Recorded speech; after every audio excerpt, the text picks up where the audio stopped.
the 29th. So this is technically class number 12, week number 13. We're continuing the web production techniques class, of course. We have a few weeks left till the end of the semester. I want to welcome everybody back and keep up the good work going forward. And we're going to have a nice strong finish. So today we're going to be continuing the web design module for Photoshop, and we're going to produce a prototype of the actual website. I think we did Amazon as our target. And then from that, you can build any type of website that you wish for the project that's coming up as the last finale. All right. So I'm going to share my screen now. I think it's already being shared. So I'm just going to hide my camera so I can focus on that. All right, so I also made the week, if you look at the blackboard, you can see all the other classes that are visible. So today, like this is, for example, class number 12. Very important class, okay? We're gonna be learning how to generate the image assets. Last week we did the design, okay? We designed the website in Photoshop using the 12-column structure, which most professionals and designers like to do the same thing. And then we're going to take it to the next level of what happens next. Once we get to design, how do we make it a real website? Can we make it a real website? Or is it just a pretty design, right? So the answer is yes and no. There's a lot of different levels of proceeding forward, and I'll explain to you exactly the steps we need to take. And you can definitely convert that to a website, but by following the generating image assets link. If I click on this link, it's gonna take you through another link. If you click on that, this is a tutorial that it's hopefully still there, made by Adobe, and how you can generate all the image assets for your website from the Photoshop design, which means JPEG, PNG, GIF, even SVG image assets you can generate from your Photoshop design onto your HTML website. All you have to do is when you make the HTML and the CSS website, you plug in these sources and you're done. So you have to kind of plan it accordingly, right? Like how many sections you have, how many columns, how many rows, right? Where's your navigation, your menu? The menu and the nav bar is something you're going to design. That's a CSS HTML thing. But the images and the sources and the videos could be all done using this wonderful technique right here. So this link is provided to you with the, in today's class, number 12, I clicked on this first option here, and it takes you to this other window. You have to, I know it's a lot of clicking, 2 times you have to click, and then it takes you to this wonderful tutorial. Now I'm going to go over this tutorial in this class. It covers more in depth, further things that you can, explore, but I'm going to cover the essential things that you need to know. So it's up to you to take this further if you wish. There's a lot of examples on how this system works. It's quite amazing how they came up with this, because before, the only option was for us to slice the website, and slicing and optimizing are still used today. But this is a little more, I guess, advanced in terms of controlling the optimization in a very, very systematic type of method. So it's all organized and rooted or nested for you in the folders and stuff. All right, so this is how we're going to be exploring today's lesson. Having said that, we're going to also website desktop to mobile conversion PSD. This is just an example. I guess I'm going to check it out by downloading it. Okay, I'm going to go to the desktop and just save it there.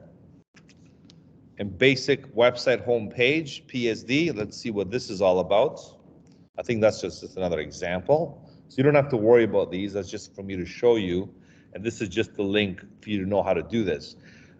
Just to dip into last week, we did all the essential parts to build the actual design. Now we're going to do the execution for the production. So production and design, they go hand to hand. All right. And next week we'll get into motion design. I do have another assignment that I'm going to give you. We'll talk about it today just to get you ready.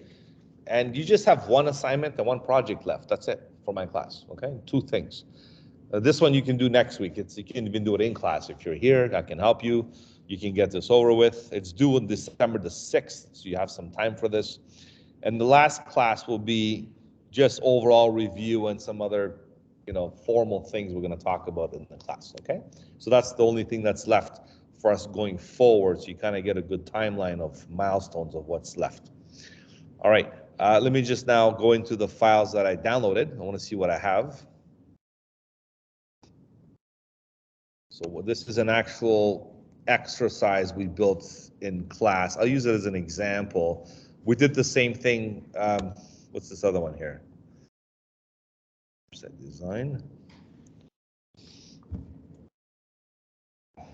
You can download these files too if you want for like the exercise. If you don't have last week's lesson or you missed last week's class, you can use these as supplementary files. So they work as well. Just gonna open it up quickly.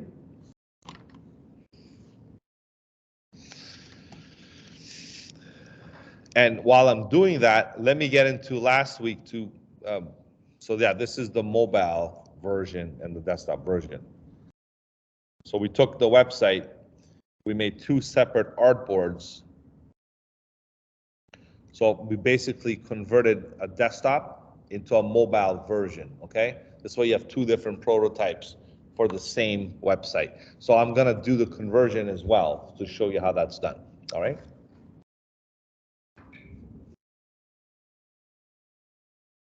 Now, last week was a very important class because we went over how to take a website and build it from scratch using a wireframe model with grayscale. So we turned this, right? We implemented the guides, right? Remember the new guide layout? And we're able to set it up with the number 12. That was the magic formula number because 12 is the greatest common denominator for most of these things. I think that's gonna stay like this for like the next 10 years, maybe more, I don't know, right? Like this is how it's, I don't see things changing that drastically. This is what's gonna happen. Everyone's gonna follow the 12 column rule, okay? Unless they change it. It's been like this for the past 10 years, if I can remember, maybe more. So this is how you can split the website into different segments, like pieces, modules, like 6 times 2 is 12. 3 times 4 is 12, 4 times 3 is 12, and so on and so forth. That's why we use the number 12. We set up the same thing. If you notice how this is set up into 4 equally divided quadrants, this one is across the whole thing. And we used Amazon as a reference because it looks like a complex website, but if you break it down, it's really not that complex if you want to design something like that. As far as functionality, that's a different thing. You have to really get the whole team of Amazon to do the architecture and stuff, the development. That's a whole task by itself. But the design, I mean, you can pretty much design anything if you know how to use your stuff, right? So basically, we were after this model here, and we came up with a basic prototype. And on top of that, we came up with an image type of, we started putting images and graphics, right? So this is where we left off last week. So we can continue from that point. That's why I made a class 12 folder. So I'm going to open this up and basically continue. I have some linked files there. And basically continue from this point forward. So how do we put these images in here? I'll review that today, and I'm going to get into some other important things that you can do with the website. Okay, so I'm going to put this one away for now.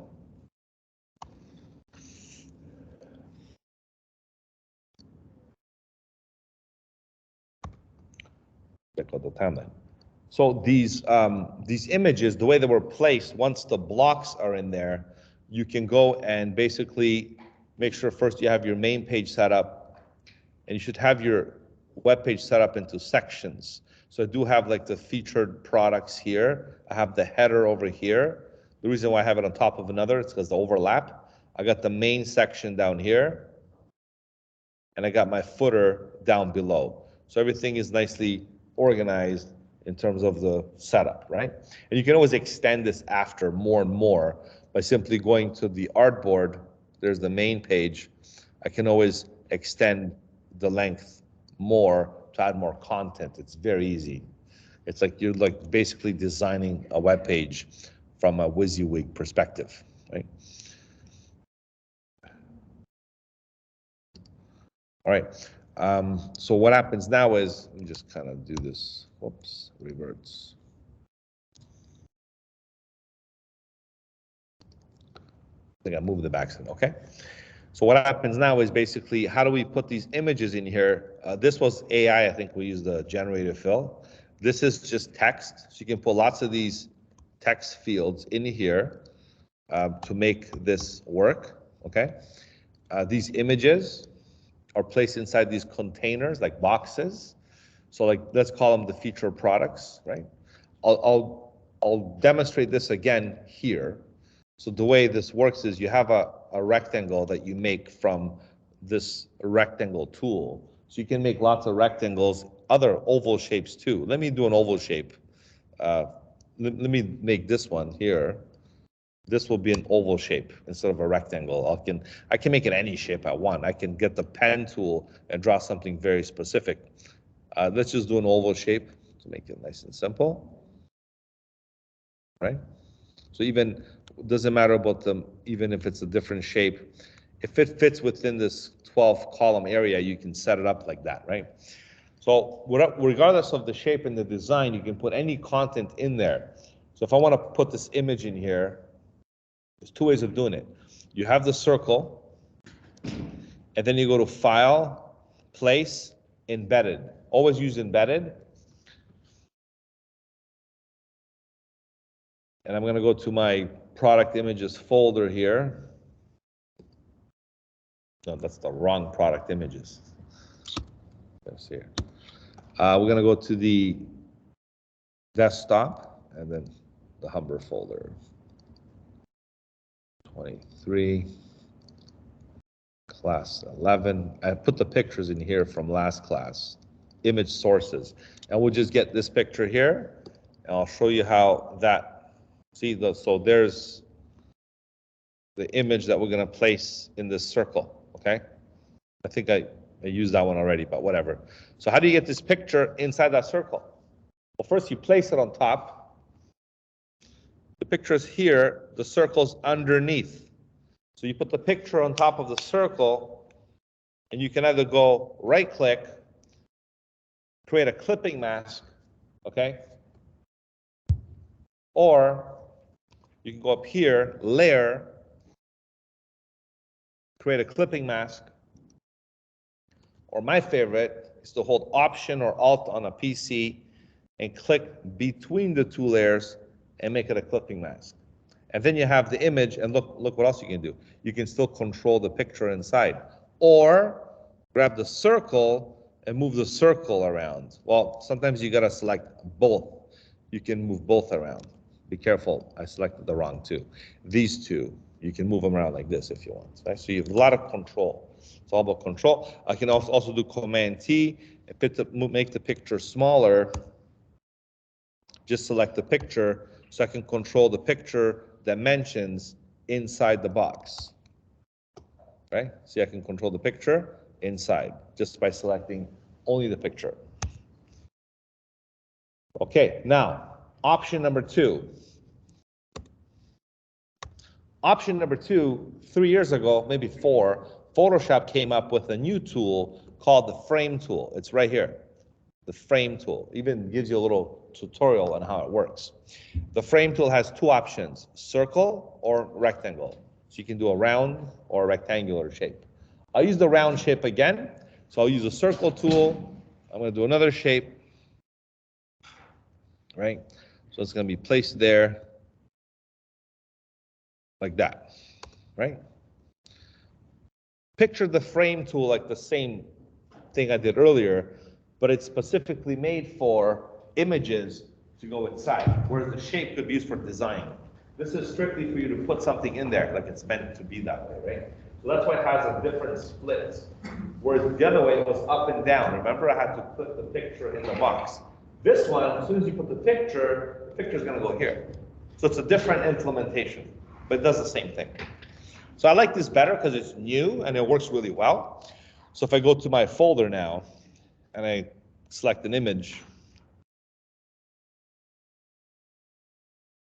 class 11, image sources, and I'll get the picture of this one here, right? Drag and drop, that's it. Just drag and drop it in there. You can place it if you want, but placing you have to put it in there. And then you can control this or that. So the actual container or the source. You can even select both of them. If you click here in this gray area, you select both of them. Both of them means you can press Command T and you can resize both of them at the same time. But if you go ahead and just press on the circle or the container or the image in this case, you can definitely control the content in the picture like I did before. So quite clever how this is set up, and it works really well.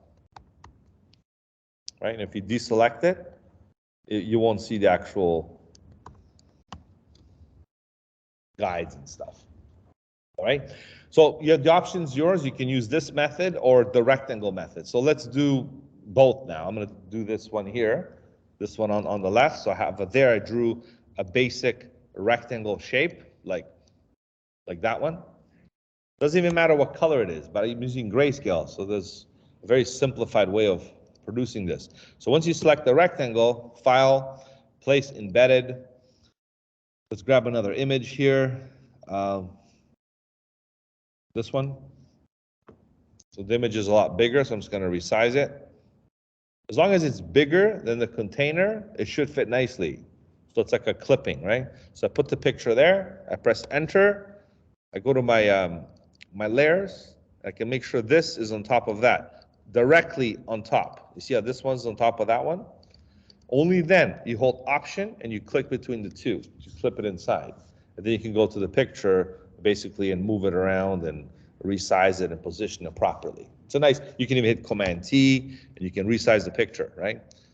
See, you can't do this in HTML and CSS. You don't have the visual reference. That's why it's good to do it here.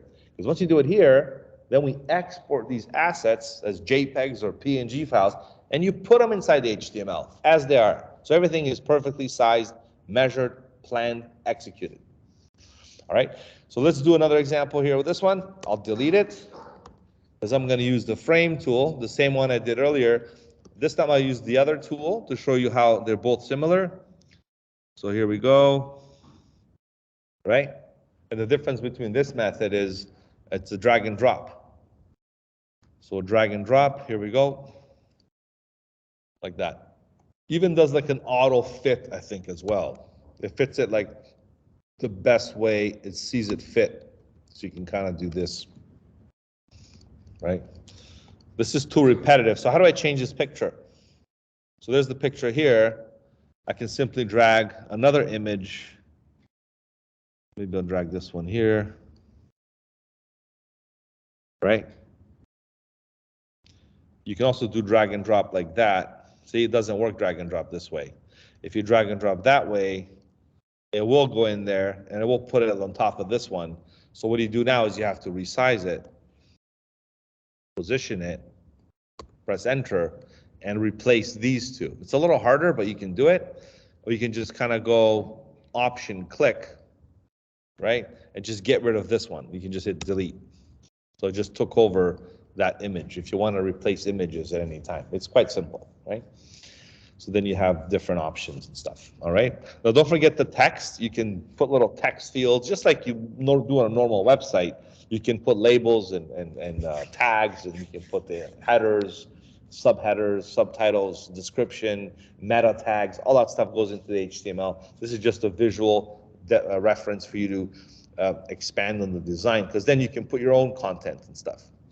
Same thing here. I'll do another image placement. We'll put the weather in here. I'll just resize, position, press Enter. This is more tricky because you got to make sure you're right on top of the box for you to go Option click. Otherwise, it's the other method again is simple. You just simply go, drag and drop again, but it goes inside the picture right away. So it's a little easier, I find, in terms of control. All right, there we go. Press Enter. So I have now all these different images in here. The footer, I just want to keep this simple, maybe keep it a color or something. So you can just double click and you got the properties up here. You can just change the color.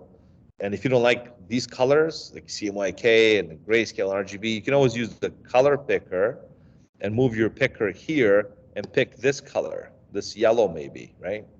Or maybe this orange, or maybe this red and stuff. So you can definitely change this custom color from the images that you have above, okay? Maybe I can then pick another color here.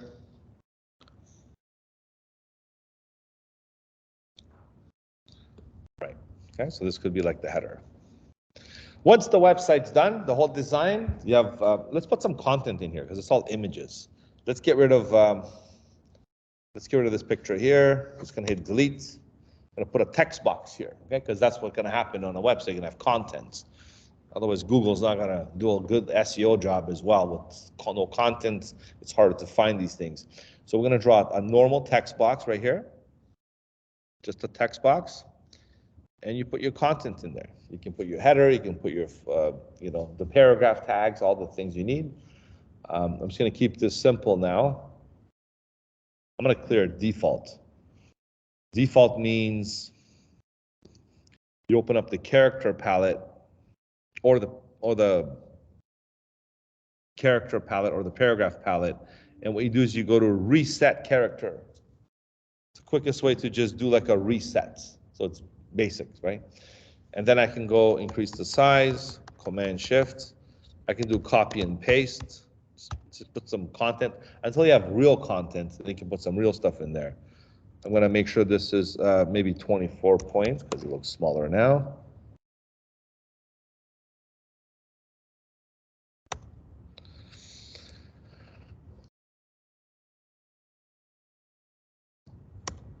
And if you want to keep the title separately, you can. I'm just gonna make this left align. I should get my paragraph palette as well. When you look for these type palettes, it's under character or paragraph. I know they have them spread out, but paragraph, they also have paragraph styles now, which is kind of cool, right? So you can make paragraph styles and remember what the style is. So there's paragraph styles and character styles. So right now I'm just going to use the paragraph palette to show you how this works. Paragraph, and I'm going to go left align. So there's maybe I'll keep these together so it's not as confusing, okay? So maybe all these palettes here, I'm going to put them all. So there's the styles. Make this bigger. There we go. There's the character. Okay. Right. There we go. Paragraph, character. Okay. Maybe I'll take out the styles. I'll just take out the styles. I think there's a little too much there. There we go here. Paragraph, character, styles. Take that out as well.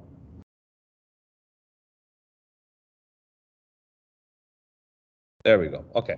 Just looking for this palette. I'm going to stick this up here so you can see it nice and clear.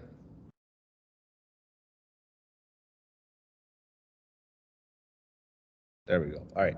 So we're going to go left align, and then we'll control the size just maybe one notch bigger.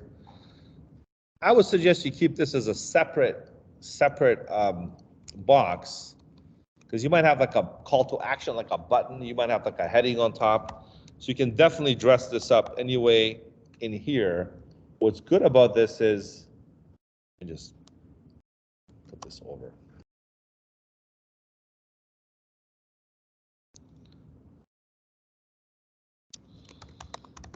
Heading for the contents. All right. So this will be nice and bold. I'm just using Command Shift greater than. Pick like a regular font that you're gonna use for your website, okay? Because fonts are very finicky. Use like web fonts or something. If you go with Myriad and stuff, you can do Arial's a good font for like most of these. Even the old browsers can read Arial, okay? It's a sans serif typeface. I wouldn't go with the serifs like Times New Roman and stuff. You don't want to do that for the websites unless you have a reason. But the Arials work really well, okay? Because every browser understands Arial, okay? So it's a very old font. It works really well. So I'm going to go with Arial Bold, and this is basically going to be like my heading for this, okay? So there's my heading. And of course, you can look if I want to color this. Let's say I want to color this. I just simply go up here and I'll pick a custom color like this blue, for example. So I have a custom blue on the heading. And of course, you can do this for all your pieces, right? So let's just say we're done now, right? Here you make like I would do this in CSS and HTML, like a sitemap on the footer, right? That's a footer thing. I wouldn't bother with this. Maybe you want to dress it up to show the client what it looks like, but you really want to keep this, like the nav bar, the buttons, the navigation, the footer, that's all HTML, CSS. This other stuff, you can actually, Photoshop can help you, okay? Here's how Photoshop can help you. You can, let's say you want to break this up now, you would save it as, just save it first.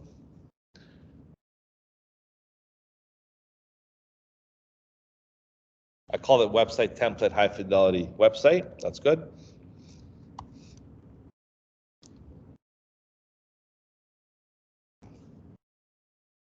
Let me just make sure all my stuff is set up. So this is all under one artboard.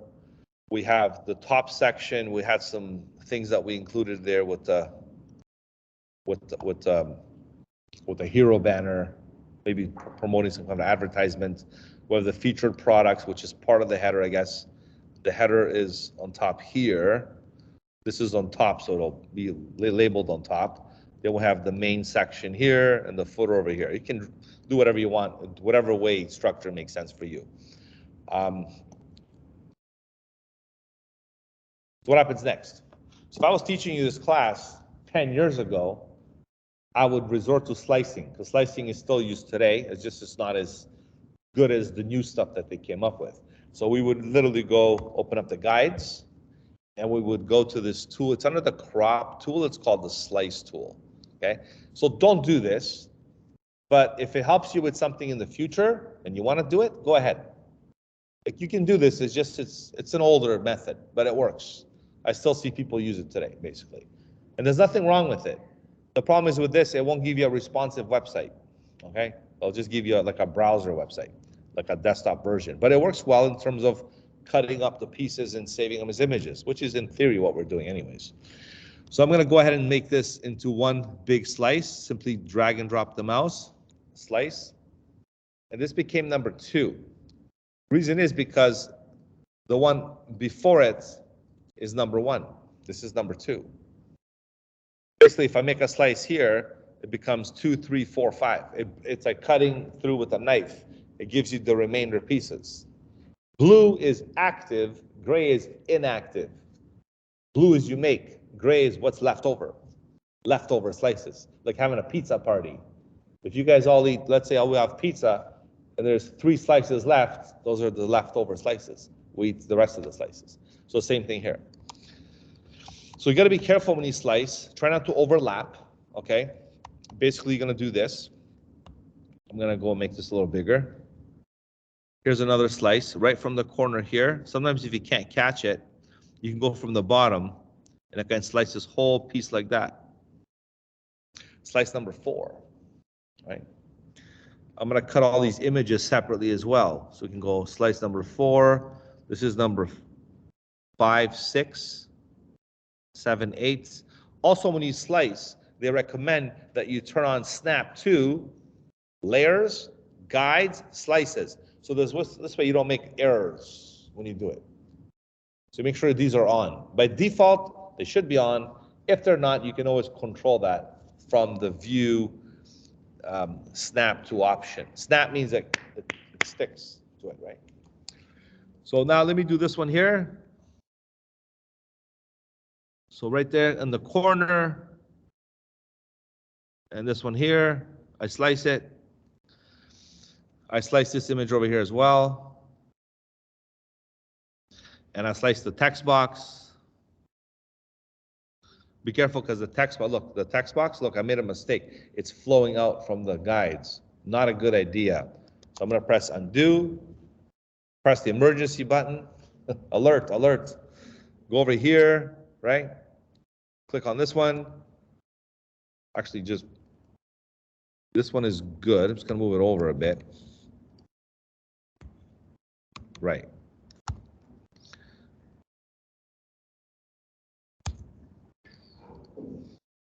Yeah. so. Just make my text box smaller so I have more content in there, right? I'm just gonna have it in this here. All right.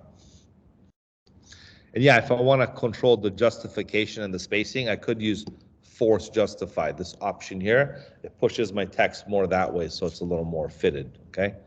Just for, you know, design purposes. So now I can go ahead and fix that, use the slice tool again, and simply use it. I always ask myself, if the slice tool is so old, why do they still keep having it in the program? So there's a reason why they still have it. People still like to use it, right? Especially for production. When you for print, for web, you can still cut up a piece and break it up into segments of images and optimize them for the right purpose.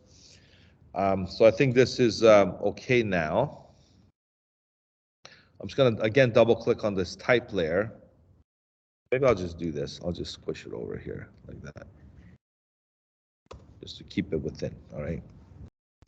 As long as it's within the boundary of the columns. Okay, keeping it going here, we're gonna go right to the other ones as well. So the slice tool is what I'm showing you now. This is the old school method, as we call it.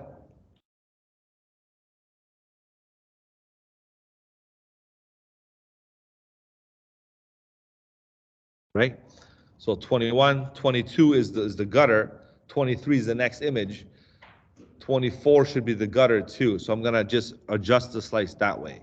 And yes, you can adjust the slices with the slice select tool. This is your editor, and the other one's the cutting. So one cuts, the other one controls the box of the cutting, right?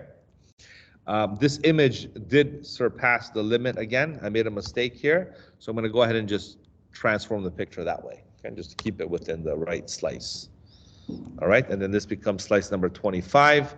And one more for the footer, I'll do slice number 26, 27, 28, all the way across like this. And this is the last slice. Okay, so basically I executed a sliced approach. And I sliced everything. I didn't slice the buttons. Back in the day, we do the buttons too. See the buttons? I would slice them all separately. I would slice the buttons, okay? And then go to Dreamweaver and do rollovers, change the CSS and stuff. That was like the older days. Now, you don't have to do that because you do it in code, right? There's no need to do image menu for a website. It's not, today is not acceptable. Because now you got to make a responsive website. You got a drop down menu and that kind of stuff. So that's why I'm not going to bother showing you that. But the images is still sliced or produced in such a way. Okay, so I'm ready to save this now. So we're going to go save as or just save over. If I go export, save for web, okay? Save for web. You click OK. And then you're into this option here. This is called the optimized save for web window. So what happens here is you can optimize everything. Like if I click on this menu here, like if this was an image that I'm going to use as a background, I can make that a GIF, a JPEG, a PNG, whatever I want. I see the colors only two, blue or purple and white. We chose the Amazon purple from last week. I'm going to go with the PNG 8. 8 is only 256 colors, 8 bits. GIF is 256 color because it's 8-bit. Index color is also 256. So they all have limited colors. So if you want to get away with a smaller file, look, 4 kilobytes. 4 kilobytes. Because I made it 8-bit. If I change it to 24-bit, might look better, but I'm getting 10 kilobytes. All these bytes add up when you have a website at the end of the day. It improves your Google SEO, speed, upload time, download time, all these things. So you got to be wary and aware of this stuff. This is why when you're producing a website, you got to pay attention to the images, okay? To the content you're spitting out. So let's go back to 8 because that's good. This next is an image, a beautiful design of some kind of a banner. We're going to promote the, the holidays and stuff. This is very rich in color. I'm not going to ever use 8-bit for this. I'm definitely going to go with a JPEG. I'm going to use a JPEG, very high quality. I rarely use maximum. It's not really necessary because they look the same. and the difference is the file size. Maximum gives you 564 kilobytes. But if I go to like very high quality, 226K for that big, large banner. So I can really control the output of that image as a JPEG with a very high quality, like 10 type of thing, and to do that. So these are all images. I don't have to go one by one. I can go 1, 2, 3, 4 with shift. I selected all 4 because I know I'm going to do the same thing. I'm going to go with also JPEG. I'm going to go with very high quality for those 4 images, okay? Moving along this way, here's another nice image. I'm going to go that one, do a JPEG, very high quality. And watch this now. This one and that one, those 2 are JPEGs. I can actually go shift, select all of them, but I'm going to be more thorough as I explain it. How about the middle one? What's that going to be, a JPEG? PNG. What kind of PNG?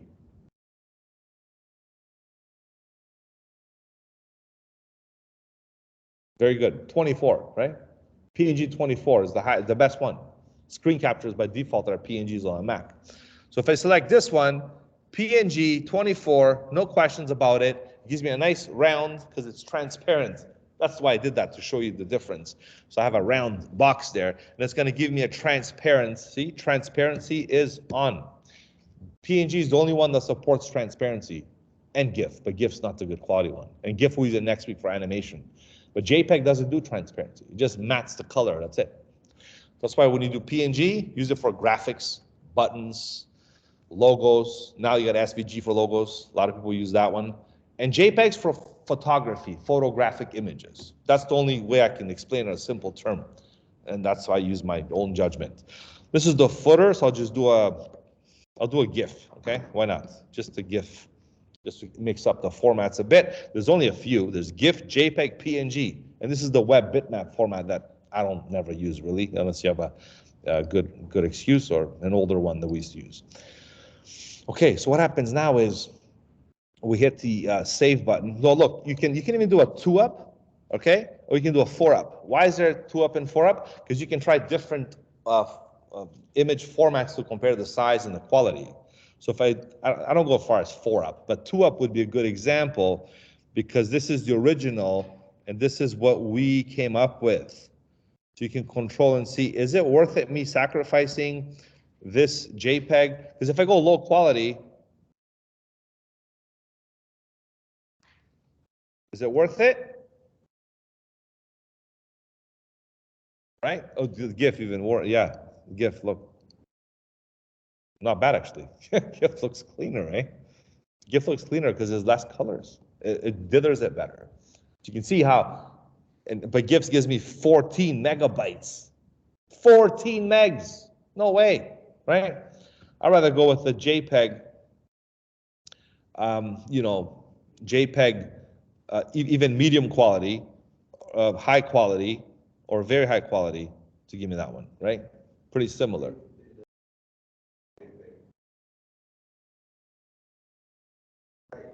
Oh, how much was the right one? 300K. My bad. Yeah, I'm by the wrong one. So it's still 300K. So it's not bad actually, to be honest with you. GIF wasn't bad. But if you go with the JPEG with a very high quality, 200K. You're still cutting off 100 kilobytes, and it's good because it's. Don't forget, I'm just looking at that. How about if I look at the presence and stuff and other details that I have in there? So for this one, you can argue this one, or you can do even PNG 8 gives you 200K. If it's PNG 24, 600K. So you don't want to, it adds up, right? So just try to be conservative if you can. So I'll stick with the JPEG, very high quality, and I'm okay with that, right? That's how you can optimize your graph, and no one's going to zoom in that close, but you can really see the detail, the level of detail that you control when you produce these images. Okay, so that's what this 2-up, 4-up thing is about. All right, so now we're ready to make this our website. Our client's waiting right now at home saying, hey, that website is due today. Can I get a mock-up to see what you've done so far, to get an idea of what we're doing here? No problem. How do you show a client a website? What do I do now? Go to GitHub and upload HTML and start putting the website together? What do I do? Huh? SVG file. So I got to start coding it, right? Oh, you mean a graphic file? I can do that. I can show him a picture. But he's going to open the picture on his phone maybe, or he's going to open the picture on an email attachment, right? This is what I'm getting at. This is what I'm getting at. Let's say you do have a server, right? Let's say you have a server like a server on GitHub, or you do have a domain name, right? You can do what's called a temporary website presentation. So watch this. On the bottom corner, I'm going to hit the save button, right? I'm going to go to the desktop, okay? And this is it right here. Images only, or I can do HTML and images. Wow. This is when designers didn't like to do programming. They got away with it. They can only get away with it so long, because after mobile phones came out, this thing here, dead, no more, doesn't exist. It works though on the desktop. You can actually fool people, make a website and say, look, it's a website. It'll work like a website, look like a website, but it's not going to give you the good stuff that you can do today with the more modern Flexbox and all these other Bootstrap and these other HTML, CSS methods, right? But let's try it because it's there. HTML images. We're going to go make on the desktop here. I'm going to hit save. Okay. And off it goes. Off it goes means here's the HTML file, and here's where's my images file? Oh, here it is, images file. So Photoshop was able to produce the HTML and the images that support the website. Basically, that's the website, the two items right there. I got one page, one HTML, no CSS, one HTML, and images folder. If I open up the folder, what you'll see is all the slices that were accumulated with the process that I showed you. This is a spacer, that's the menu, that's the spacer, that's the banner, this is the picture, this is the other images. Basically, you can take these and put them on a real website if you want, right? Because you designed the actual structure, right? So everything is set up. But what's good about this is the HTML holds the website. So if I double click on this, it'll open up the website like that. It'll open up in an actual browser. See? It's an actual HTML. Yeah. Yes. Well, I'm going to do something better. I'm going to edit the source. So what I'm going to do right now is, but here, actually, let me do that because Jerome wants to see the source. Ready? View. Oh. Yeah. Hold. No, I can zoom out. Do it this way. View page source. Right there it is. This is what Photoshop did. It made tables. I used to teach tables when I did the HTML classes. I used to spend like 3 weeks teaching the students how to make tables. You guys know what tables are? Right? So tables are a good way. That's how websites were broken up into sections. It's very similar to today, but it's more like, this is more like old, right? Because you have a table ID, then you have the columns, col span, row span. We used to use frames back in the day. Remember the frames? Targeting frame sources and stuff. So Photoshop still keeps this table, and tables are still used today. Websites still use tables within the cell to maybe organize information, whether it's like a spreadsheet kind of thing or whatever, right? So tables are still good. They're just not responsive. Like this website, basically, it won't do that. You see what I mean? But if you look at Amazon, it doesn't do it either.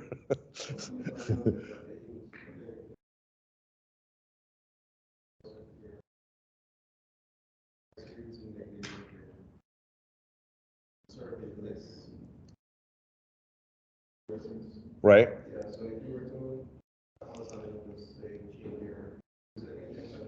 Yeah. Right, but again, Amazon doesn't respond when people resize it. On the phone, maybe, yeah. It doesn't matter. They have an app. They don't care, right? But let me just take this one step further, if I may, because you're like, okay, this is good, but the client, they might look at it like this way. It's gonna be too big. It's not centered, right? we still want to do a little bit of HTML, right? A little basic coding. And what I'm going to do now is do this. Open it with Dreamweaver. You guys have Dreamweaver on your computers? Good program. I don't think I have this Dreamweaver. I have an old Dreamweaver. Wow. I usually play the song, the Dreamweaver song. You guys heard the Dreamweaver song? By Gary Wright? No? You haven't heard Gary Wright Dreamweaver? Okay, I'll play that for you too. Dreamweaver is a WYSIWYG program. It came out back in the 90s when it was called Webweaver. It was to make HTML and coding simple instead of using Visual Studio and all these, brackets and all these other C++ programs and stuff, or whatever the other one is. This one actually does the best of both. Watch this. Code view, split view, design view. You can work on the website basically right here. I'm just going to zoom out here for a second because I want to see the website as I see it. I'm going to click on this table here. This is my images for that color. That's fine. Click on this image. Click on that image. Click on this image. You can open up any HTML website here and basically edit your code and look at your design at the same time. Okay? And you can also go preview it in an actual real browser, which you should do, right? I don't trust this 100%. I would only trust what this looks like on an actual browser. That's why you test it on Safari, Firefox, Google Chrome, all the other browsers. You want to see it validates proper, right? So now, because I have it here, let me show you some of the cool stuff you can do in this program. So you can go to, first of all, this is the table ID tag. So here if I go align, oh look, align equals center. It types it for you. You don't have to do any typing. It does suggestive stuff. It's like AI, HTML AI based, because it knows what you're trying to do, right? So you can actually type, you can type if you want, but it'll do a lot of different things for you, and then it updates the website for you too, right? Where was the other one here? Let me see here. Insert. Oh, it's under file now. Edit. They change it. Page properties. Page properties. So I'm going to do my CSS. My background color is going to be, maybe I'll use this eyedropper. I'll make it like this purple here from Amazon that I got. Apply. Oh, did I slice that? I think I did. Maybe I did. Okay. Let me do the HTML then. The background color is going to be, again, let's try that one more time. Right. Yeah, I do have this white space, but that's okay. I can't change that one. But I centered it. I'm able to do some color changes. I mean, I could delete that, and I could delete this. So you can actually have a nice transparent setting, right? Anyways, I'm going to do file save. I'm going to go file, preview in Google Chrome. There it is, right? There's the website now. So basically I was able to center it, change the background color, and do all these basic things. Because if I put this on GitHub or a server and the client looks at it, they can't click because I haven't made the pages yet, but I could make that also in Photoshop and do a basic generic prototype. Because then they say, you know what, this looks good, I like it. Maybe change that picture, change this, change that. You make the revisions, then you make the website into the current method that you're learning. You see? So it's a quick step-by-step solution. So this is, you invest less time and you get more communicative results from your clients, and then you do the real website. Because this is easy, right? This is just visual. You drag and drop, right? Center. But this, you can see, the problem with this is when you resize it, it doesn't do the transformation, right?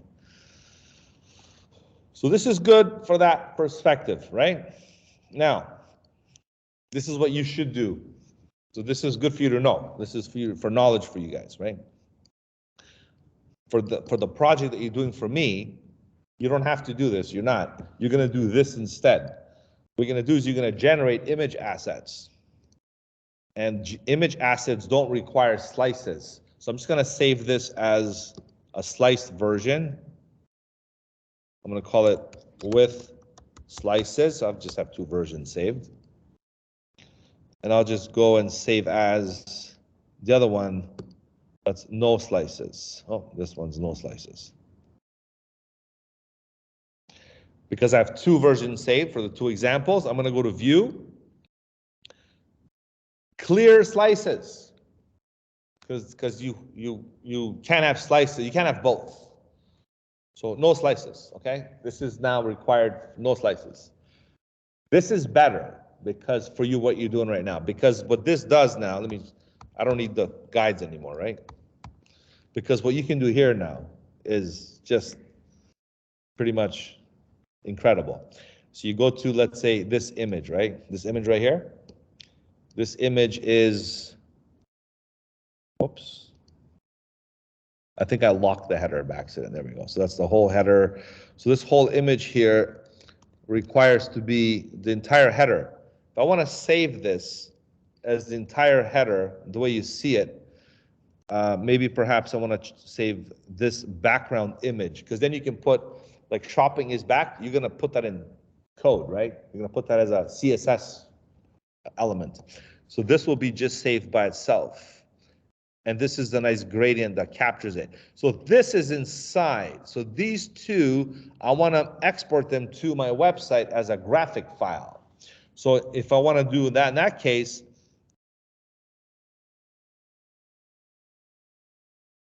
see this rectangle 2? I rename it hero banner underscore 01, or just, you know what, I'll just put it .jpg. Hero banner.jpg. I'll put the file extension on the layer. What layer? The one that clips. Remember, have a gradient so it fades in nicely. I'm gonna even do a PNG transparency. Let's do a PNG for this one. PNG, because it might be a nice transparent effect.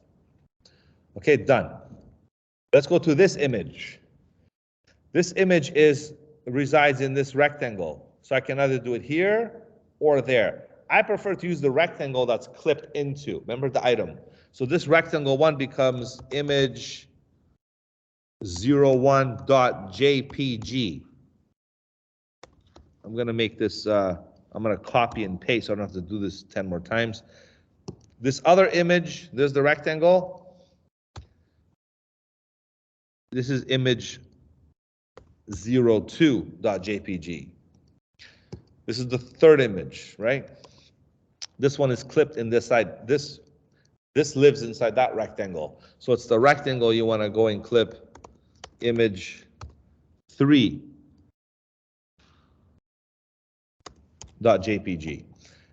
Then we do this one here. This is image 4. So I have 4 images, and this is a PNG for the hero banner.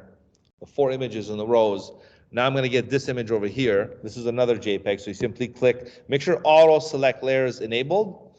So when you do that, this one lives in this rectangle. So I'm going to paste image 5.jpg. By default, it'll give you 90% high quality JPEG by default.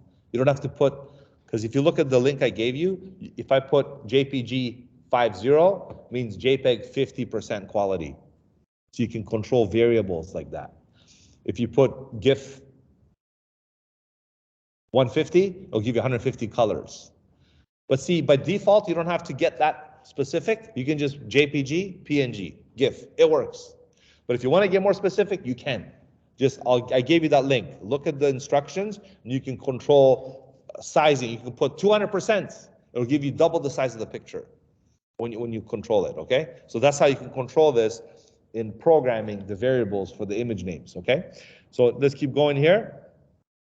This is another image. So I'm going to double click. So this one lives inside this rectangle. Click on the rectangle, paste. This is number 6. This is now look at this one. This is the new one. Remember this, the new frame tool? In this case, because they're side by side, you just put the name on the side of the layer. So this one will be called image 7.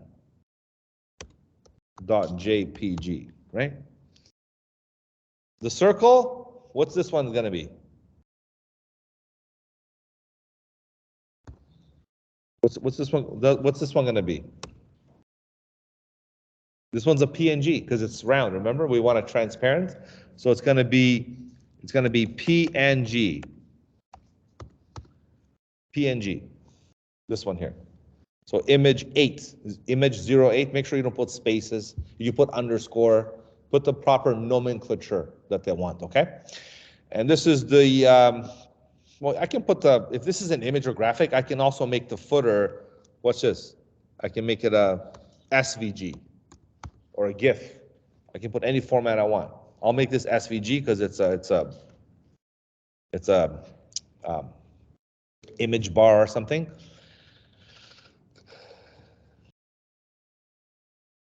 If I want to save this as a graphic too, this navigation, I can make this a GIF.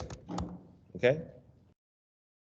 Now this is what's good about this. Okay, so Milo, that's fine. You're showing us all these image formats. What about the text? So if I select this heading right here, right? If I click on that layer and I go to under layer or type, sorry, it's under layer, copy CSS. It'll copy the font size, the font color, and all the font properties into your code. How cool is that? So copy CSS, I'll open up brackets, because that's what we use for, this is one of my other programs we use for programming. So then I'm just gonna go, oh, look, I made a whole thing here. So I'm just gonna do a new one, paste. There's the CSS for the heading for the content. And you look, font size, 54, Arial, color, RGB, font weight, line height, position, left, top, width, Z index. Ready to go, okay? Let's do one more. I'm gonna do the paragraph here. So again, select the text layer, layer, copy CSS. Paste. Font size 25, Myriad Pro, and all the other stuff you want to put in there. I think I did a transform. Look what I did on purpose to see what it looks like. It actually did the transform. It did the transform. Don't do that, by the way. Try not to do transform, but it actually put that into recording. So this is ready to go now in your, your web page, coding HTML document. So I'm going to save this as. This is my contents, elements. Okay, I'll save it onto the desktop, and I'll save this on there as a text file. This is for you to just copy and paste. Okay. All right. So now what? These layer names, where do they go? Huh? Where do they go?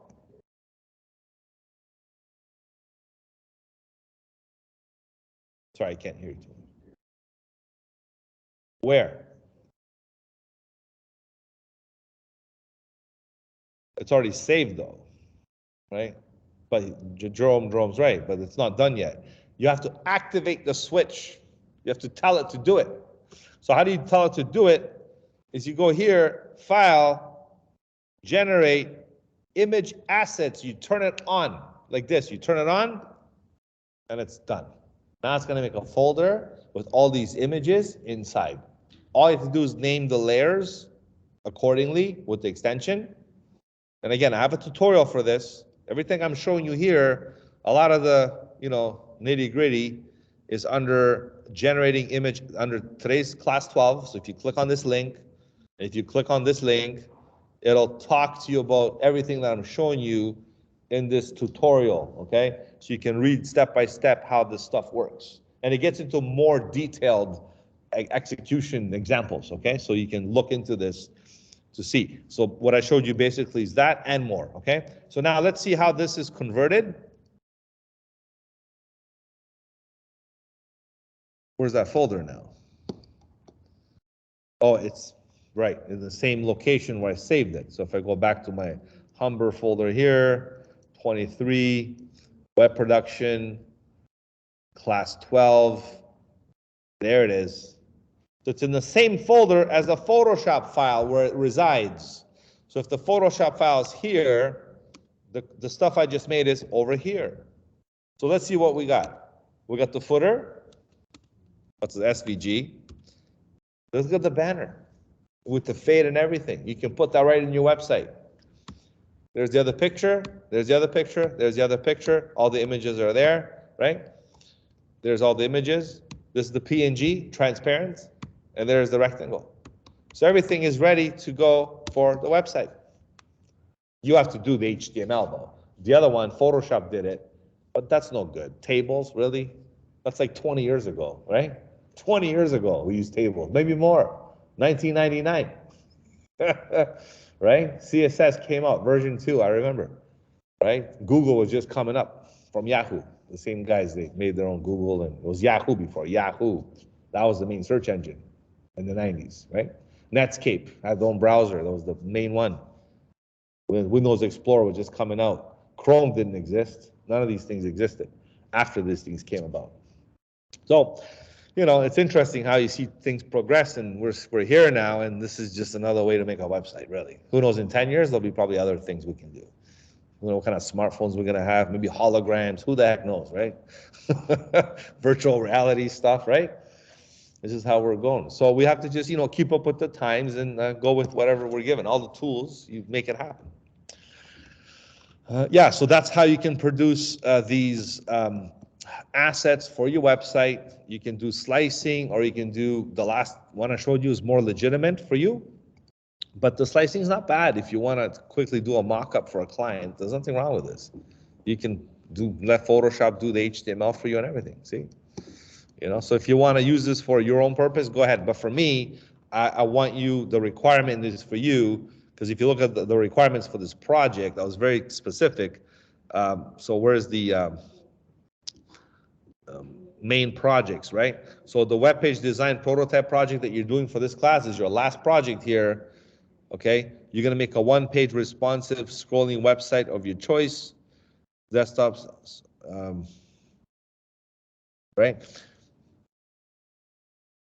1920, 1080. Generation of assets. So that's what I'm showing you right now. So make sure that's what you do for the project.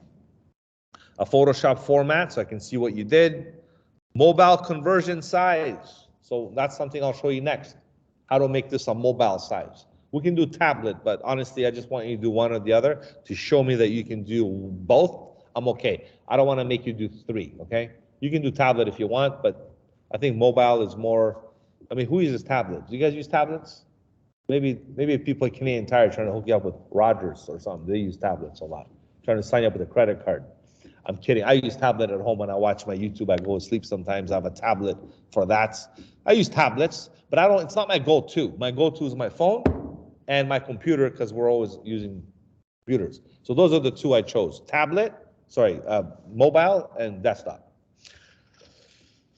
And pretty much this is just an example of what this looks like. So how do we convert this into a mobile website? So what you do is the same principle, right? You open up the Photoshop file. I guess I can use it on the same one that so this is an example. I took this design that we did, you know, another class before, and we made it look like this. So this was the mobile version of it, right? We made this 750 pixels. Now I know there's different mobile versions that they give you, but basically we made it according to just a size comparison. So we'll do something similar like that. You can always control the size or your output.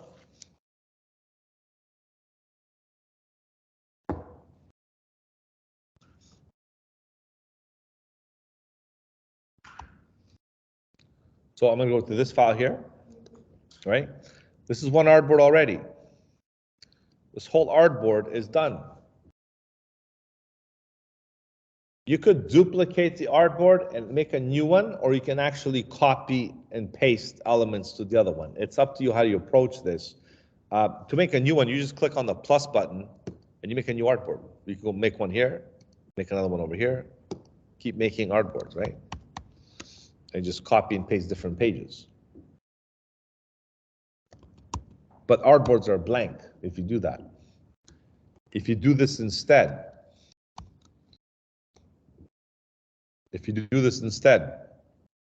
Option, drag the artboard over here. I'm running out of space. Right? Then you make a copy. Making a copy sometimes will be a little faster because you can just eliminate the stuff you don't want or reorganize it to such a way, right? So here I can just go, okay, so it's going to be a mobile version. We're going to make this look like, let's start with this here. How many columns did I have here? Right.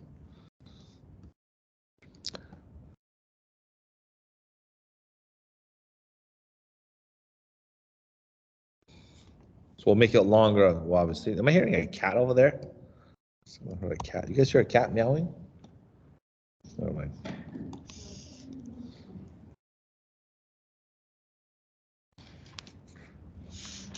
So this menu here I'm going to delete, right? Because we're going to do a hamburger menu. Shopping is back might fit, maybe in 2 lines. You're going to hit return. I'm going to set this up into the columns first, and then I'll resize this, the size after. So I'm going to put one here. I'm going to go to View, Guides, clear the guides, because it's a different responsive, like a mobile version. I'm going to resize my artboard after. I'm trying to think logically here how I'm going to do this.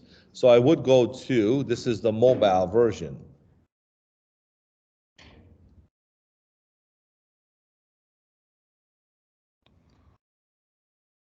I think I have to name it from here. Mobile version. Okay.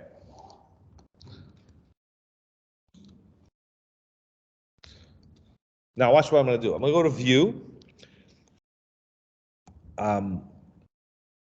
Guides, Layout, New Guide Layout. I'm going to do maybe 4 columns. Maybe I'll do 2 actually, because it's mobile. So I'll do 2 columns. Keep it simple. The gutter is going to be, maybe I'll do 20 pixels. But the top and the left margin, this is where I have to do a lot of increase. So, sorry, the top is 10, the bottom is 10. The left and right is what I have to increase it. So this one I'm going to make it maybe 600 pixels. And this one I'll make it 600 pixels, right? I'm doing this so I can fit this into a mobile scheme. Then I'll resize the artboard. You follow me? So what's the total thing here that I'm going to have? Let me just do my quick mathematical thing now. I'm just going to measure this. 720 pixels roughly, right? So it'll look like a mobile concept. So 720 pixels and stuff. Because then it'll look in comparison to this one. Because if you go to new, this is where it gets a little confusing. Look at the mobile side. There it is, 750. So we use like an iPhone 876 model because the newer phones have all these Retina display, 4K. They're all like 1600 pixels. Well, the website is already 1900. So if you make it 16, it's not going to look like a mobile conversion. So I'd rather stick with the old 750 format to make it look like a mobile version of a prototype. Okay, that's why I like to use 750. So this is the one here. So this one is 720. So I can kind of go with 720, 750. It's within the same margin, okay? If you do email blast, so a lot of them are 640, the width. If you look at an email blast, look at my promotions here, right? See, this is email blast. I made one the other day. Where's my Swiss and F one I made?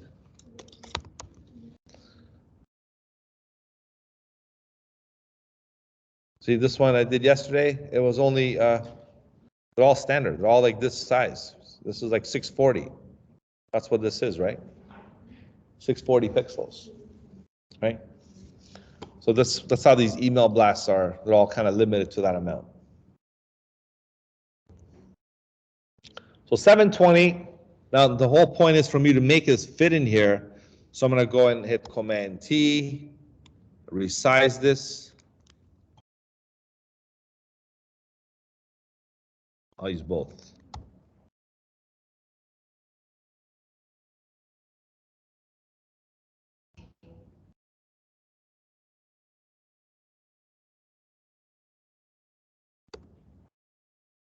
This one's going to go.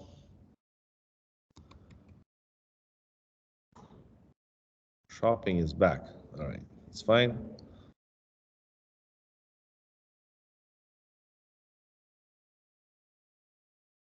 You can control your variables better in code. Look, it's giving me glitches when I do this, so I'm just gonna keep it simple here.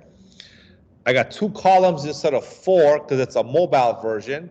I can go up to 2, I think, or you can even do 1 column. But I like 2, it works good. So I'm gonna move this down, resize it down to the 2 columns down here. Make sure my view snap to, yeah, it's on. Turn off slices. I don't need slices anymore. This one can go down here. Or these 2 can go together. So I'm going to press Command T. Just move it over here.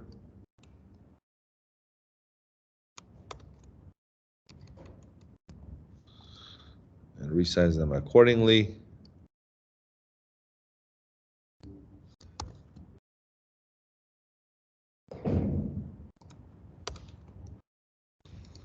Right?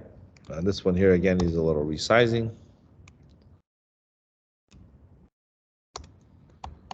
Right? So this one can also be resized. I'm going to move this over here with 2 rectangles, right? You can even merge the layers if you want. At some point, like instead of doing this, if it's easier, watch this. Right click, convert to smart object. Okay? Make it 1 layer. So it's already done. You don't have to have all these different special layers and stuff. Even this, convert to smart object. I'll convert this to a smart object. These 2, convert to smart object. It's just easier, right? Because then you're just dealing with this. You're not dealing with the container and stuff. We did all that stuff over here on the website. Once it's done, you don't have to deal with that.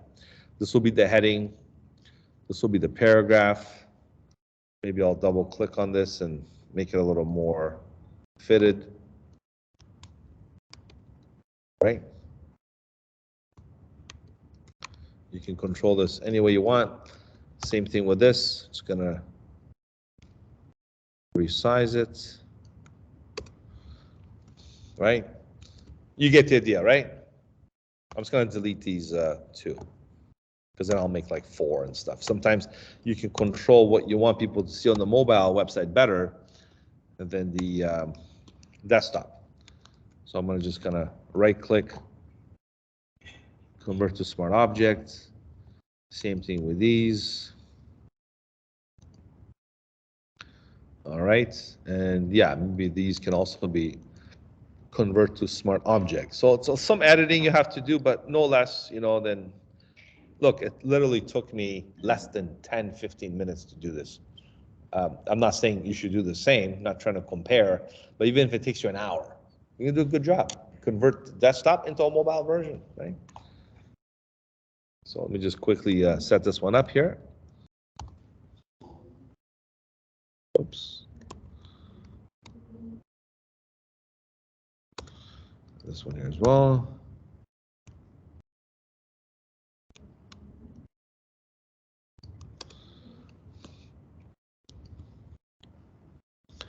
And yes, we'll put the hamburger menu here as well. When people do go to the responsive mobile version, they will go there with it. Okay. Alrighty. And this is so good that you can make an actual prototype and take this into XD, okay? You can take this to Figma and other programs and make it an interactive mobile prototype. Or you can make a desktop prototype with this. So you can have two prototypes of a website, mobile and a desktop conversion. All right, time to resize. Now that I set up my guides and my 2-column setup, I'm gonna resize this artboard right now by simply going here and just resizing it to these parameters, just to kind of do this, right? And grab the bottom up and do all the way up this way. Okay, move it closer. And now I built myself a nice 2 artboard conversion of a website. You can see you can make another one if you want, right? So I'm going to go ahead and hide the guides. This is just some of the overflowing stuff that I have. I'm going to save this as a together package kind of thing. So save as. So this is what you can hand in to me as a project. Show me the mobile, show me the desktop version. Website complete. Desktop with mobile. Okay, so I'll save this under as a Photoshop file, because then I can see, hey, there's the mobile and there's the desktop. I should call this desktop page or desktop version, and just show me like one of each. You don't have to do a 4-page website. You understand? Because I know with HTML and CSS, you can replicate pages and add content. The whole point is the design. Once the design's there, the template, the colors, the images, the graphics, the text, the fonts, the styles, you just replicate, copy, paste. Really, what are you doing? Copy and paste, right?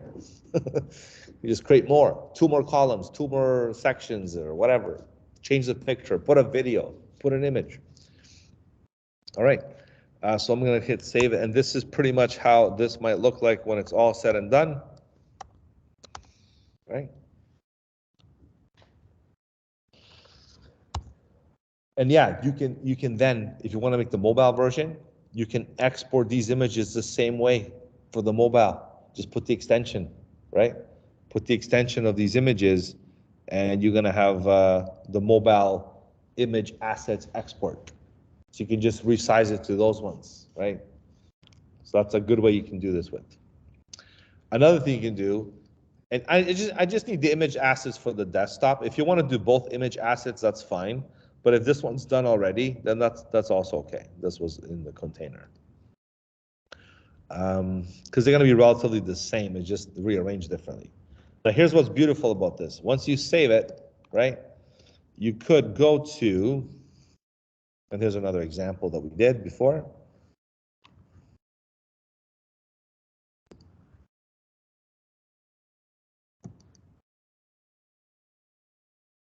There we go. You can right click, open this with Adobe XD, because I know you're learning XD now with the other class with Felicia, right? So if you go to the XD part,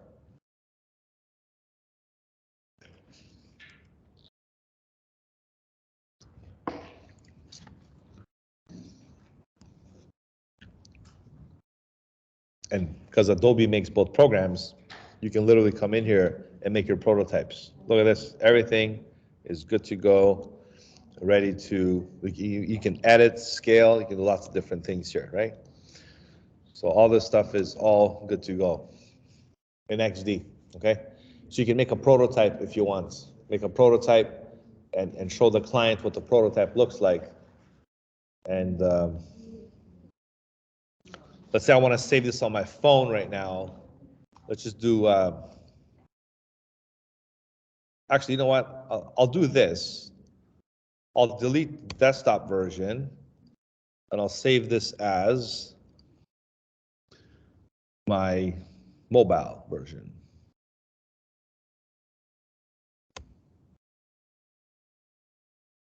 Right? Save.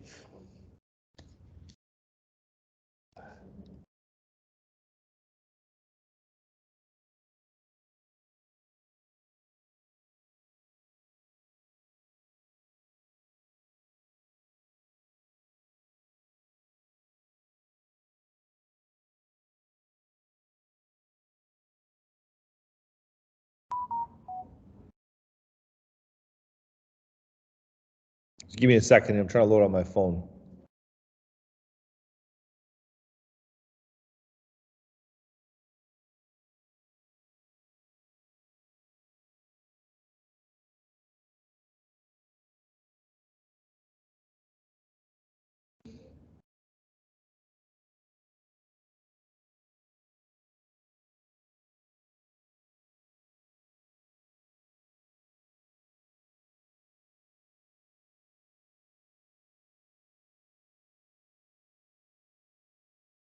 No, can't access it. I was gonna show you what it looks like on my phone, because you guys know when you hook up XD on your phone as a prototype, you can open your phone and run your stuff on it. I've done that. I tested the websites before. Have you done that or no? Yeah? You've done XD on your phone? Yeah, it's a pretty cool tool. It works, it looks like a real app. So you can make a prototype and show your, clients or your team what the app looks like. And then once that's approved, you develop the app. You do app development or website, whatever it is. You can do both, mobile and you can do desktop. I'm just gonna make sure this is saved. Yeah, should be there. Right. So that's how you can take this whole complete website design and not only build the actual architecture and the assets, you can export them as different image files, and you can make yourself a pretty nice execution of a files that you can use, whether it's slicing the website or whether it's generating the image assets. The option is yours to how you're gonna develop the stuff. All right. So that was in today's lesson, which is class number 12. We're going to be, we have 2 classes left. Okay, we have class 13 and 14. So next class, we get into motion design. So I'm going to teach you guys how to do some very pretty little animations, and we're going to use them for a website, an animated banner. Then we're going to do some videos. Okay, I'll do a little video segment. So you can put on YouTube if you want, but most likely we'll do like a GIF and then a YouTube conversion to MP4 if you like. But that's the main thing, to just dress up the more animated parts. And that'll wrap up a nice segment of everything we covered in this class. So the animation is a good way to finish it. We'll have some fun. Okay? So that's in the next classes, motion design. It's already accessible for you if you want to check it out, the actual assignments. Okay, so you have the website and this assignment. I'll talk about it next week, okay? Right now, just focus on the website for now. Next week, we'll do the assignment, and you can hand the assignment in the following. Is it due the same day? Oh, it's due the same day. Hey, what's going on there? So I'll tell you what, I'll change it to the last day. So last day, send in both things, okay? So I'll change this for the last day. Yeah, because it's, yeah.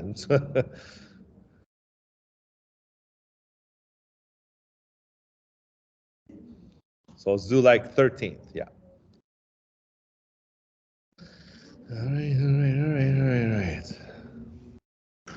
All right, so that wraps up today's class. Hope you enjoyed it. Have yourself a great week ahead. We're midway through the week anyways. Hope you have a great finish, and I'll see you in the next video. Thank you for watching, and this video should be posted soon on the channel as well.